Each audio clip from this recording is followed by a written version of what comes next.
नोटबंदी का 27वां दिन। खत्म नहीं हो रही एटीएम के बाहर कतार।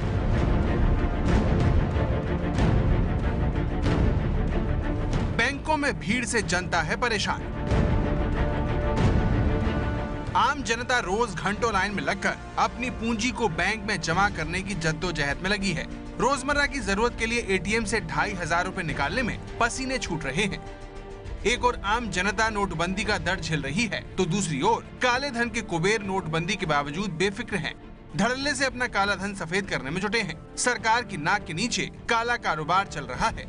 अपनी ब्लैक मनी को व्हाइट में तब्दील करने के लिए काले धन के कुबेर तिकड़मी दिमाग का सहारा ले रहे हैं। काले धन के मास्टरमाइंड कानून की आंखों में धूल झोंकने की साजिश रच रहे हैं। कहीं बैंक अधिकारियों के जरिए, कहीं जनधन खातों के जरिए, तो कहीं व्यापारियों के जरिए काले धन को सफेद करने का जुगाड़ लगा रहे हैं।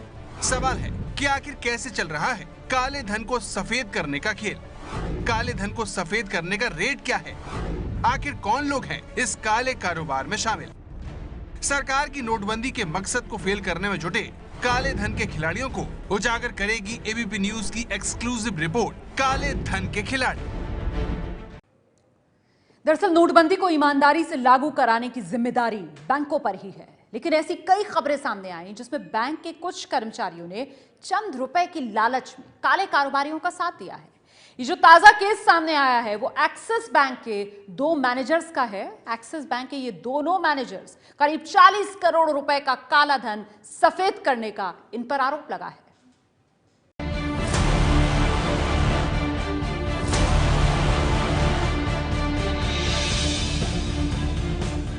नोटबंदी ने बैंक कर्मचारियों की अहमियत बढ़ा दी है।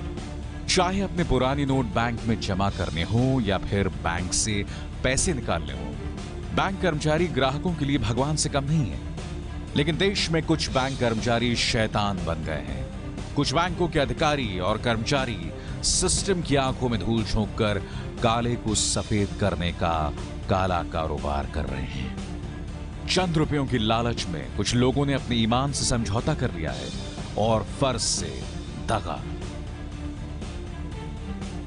आपको बताएंगे पूरे काले कारोबार का खेल कैसे चलता है, लेकिन उससे पहले बताते हैं कि आखिर इस पूरी साजिश का खुलासा कैसे हुआ और किस बैंक के हैं वो अधिकारी।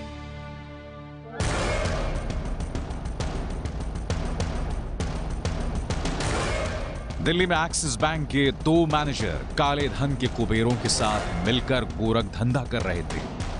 ब्लैक गेम का खुलासा तब हुआ जब दिल्ली पुलिस ने 3 करोड़ 70 लाख के पुराने नोट के साथ 3 लोगों को गिरफ्तार कर लिया।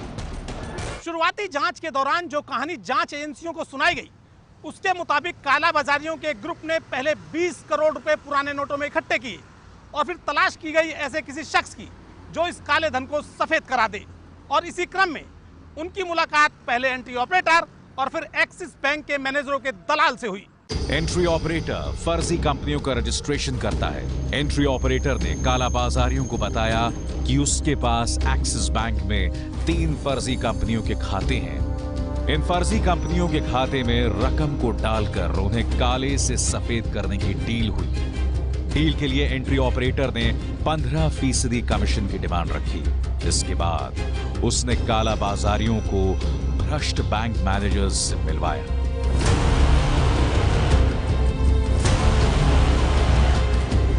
इस रिश्वतखोरी का भेद तब खुला जब आयकर विभाग ने छापे के दौरान सोने की सिल्ली खरीदे जाने संबंधी एक रसीद बरामद कर ली। पकड़े गए 3 लोगों ने आरंभिक पूछताछ में बताया कि सोने की ये सिल्ली बैंक मैनेजरों को रिश्वत के तौर पर दी गई थी। दिलचस्प बात यह है कि इन्फोर्समेंट डायरेक्टरेट ने इनमें से एक सोने की सिल्ली बैंक मैनेजर की निशानदेही पर बरामद भी कर ली है। सोचिए काले धन की खेप कितनी बड़ी होगी कि बैंक मैनेजर्स को रिश्वत में सोने की सिल्लियां बांटी गईं।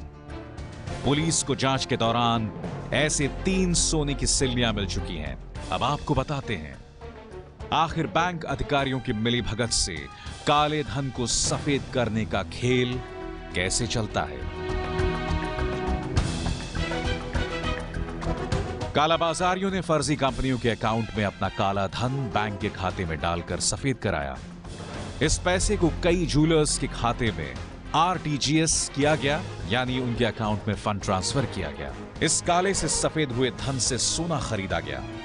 30 लाख रुपए प्रति किलो के हिसाब से सोने की एक सिल्ली खरीदी गई। 30 लाख की सोने की सिल्ली को दूसरे कालाबाजारियों को 47 से 50 लाख रुपए में बेचा गया। ये पैसे पुराने नोटों में थे, ये पैसे भी बैंक में जमा करा दिए गए। इस तरह से काले धन का डबल गेम खेला। यानी आम के आम और गुठलियों के भी दाम। काला बाजारियों ने जो पैसा रिश्वत के तौर पर बैंक मैनेजरों को दिया था, वो पैसा भी दूसरे काला बाजारियों के जरिए पूरा कर फायदा उठा लिया और इस पूरे काम में उनके मददगार बने एक्सिस बैंक के मैनेजर। पूछताछ के दौरान खुलासा हुआ है कि गिरफ्त में आए मैनेजर रिश्वत लेकर पुराने नोट को नए नोट में बदलने का काम भी करते थे। इस पूरे मामले में एक्सिस बैंक ने सफाई भी दी है। बैंक ने कहा है कि वो कॉर्पोरेट गवर्नेंस के आदर्श मानदंडों का कड़ाई से पालन करती है और इसे तोड़ने वालों के खिलाफ जीरो टॉलरेंस की नीति अपनाती है। धांधली केस से जुड़े बैंक अधिकारियों को सस्पेंड कर दिया गया है और 5 एजेंसियों को पूरा सहयोग दिया जा रहा है। ये कोई पहला मौका नहीं है जब बैंक अधिकारियों या कर्मचारियों की मिलीभगत से ब्लैक को व्हाइट में बदलने का खेल चल रहा है। इससे पहले 2 दिसंबर को सरकार ने सरकारी बैंकों के 27 अधिकारियों को नोटबंदी के दौरान धांधली के आरोपों में सस्पेंड किया था। 3 दिसंबर को HDFC कर्मचारियों ने भी अपने 4 कर्मचारियों को काले धन को सफेद करने के आरोप में सस्पेंड किया था। फिलहाल प्रवर्तन निदेशालय गिरफ्तार बैंक मैनेजर्स से पूछताछ कर काले कारोबार की पूरी कड़ी जोड़ने में जुटी है। उम्मीद है कि अगले कुछ दिनों में कई काला धन के खिलाड़ियों की गिरफ्तारी हो सकती है। दिल्ली से ओम प्रकाश तिवारी की रिपोर्ट। तो एक्सिस बैंक के ये दोनों मैनेजर जिन पर 40 करोड़ के फर्जीवाड़े का आरोप है, दिल्ली की 30 हजारी कोर्ट ने इन दोनों को 7 दिन की पुलिस रिमांड पर भेज दिया है। दिल्ली से आइए अब आपको मुंबई लिए चलते हैं, क्योंकि मुंबई में भी काले धन के खिलाड़ियों का ABP न्यूज ने पता लगाया है। ये काले धन के खिलाड़ी हैं मुंबई के कुछ डिब्बे वाले। टिफिन सर्विस कंपनी चलाने वाले एक शख्स ने अपने 60 डिब्बे वालों को टिफिन की सप्लाई का काम छोड़कर अपना काला धन सफेद करवाने के लिए बैंकों की लाइन में लगा दिया।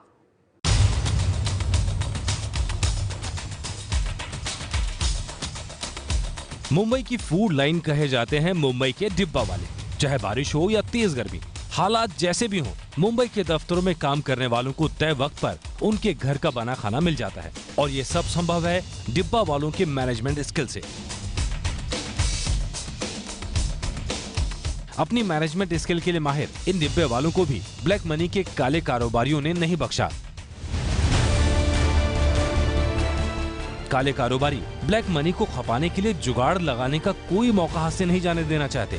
ABP न्यूज को जानकारी मिली है कि मुंबई के गिरगांव की इस झुक्की से चलने वाले KD कैटरर्स नाम की टिफिन सप्लाई करने वाली कंपनी ने काले धन को सफेद बनाने के लिए डिब्बे वालों को मोहरा बनाया था।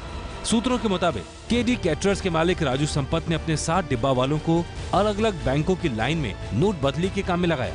सूत्रों के मुताबिक कंपनी ने एक डिब्बे वाले से कई दफा पुराने नोट बदलवाए। सवाल उठना लाजमी है कि अगर ये सारी रकम व्हाइट मनी थी तो कैटरर ने उसे अपने अकाउंट में जमा क्यों नहीं करवाया। जाहिर है ये शक इनकम टैक्स विभाग को भी हुआ, जिसके बाद इनकम टैक्स की टीम ने इस झुग्गी में छापेमारी की। सूत्रों के मुताबिक इनकम टैक्स विभाग को छापे में 40 लाख रुपए भी मिले हैं। तो खड़ा हूँ गिरगांव प्रार्थना समाज के KD केटरर्स के इस दफ्तर के बाहर। ये KD केटरर्स का दफ्तर है और करीब 10 दिन पहले यहाँ इनकम टैक्स विभाग की जो है वो छापेमारी हुई थी। सूत्र बता रहे हैं कि यहाँ पर छापेमारी इसलिए की गई थी क्योंकि KD केटरर्स ने कुछ लोगों के साथ मिलकर जो नोटबंदी के बाद 500,000 के नोट एक्सचेंज किए जाने थे, वो एक्सचेंज करने के लिए कुछ डब्बे वालों के साथ में मिलकर कुछ अपने क्लाइंट्स के पैसे जो हैं वो ब्लैक के वाइट में एक्सचेंज किए थे और करीब 40 लाख तक की अमाउंट जो है वो इस रेट में बरामद हुई थी।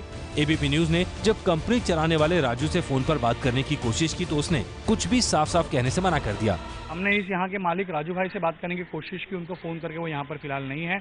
उनका कहना था कि जो रेड हुई है वो इंटरनल मैटर है, हमें उसके बारे में कुछ नहीं कहना। फिलहाल आयकर विभाग की टीम ब्लैक को व्हाइट बनाने के इस गोरख धंधे की तह तक जाने में जुटी है।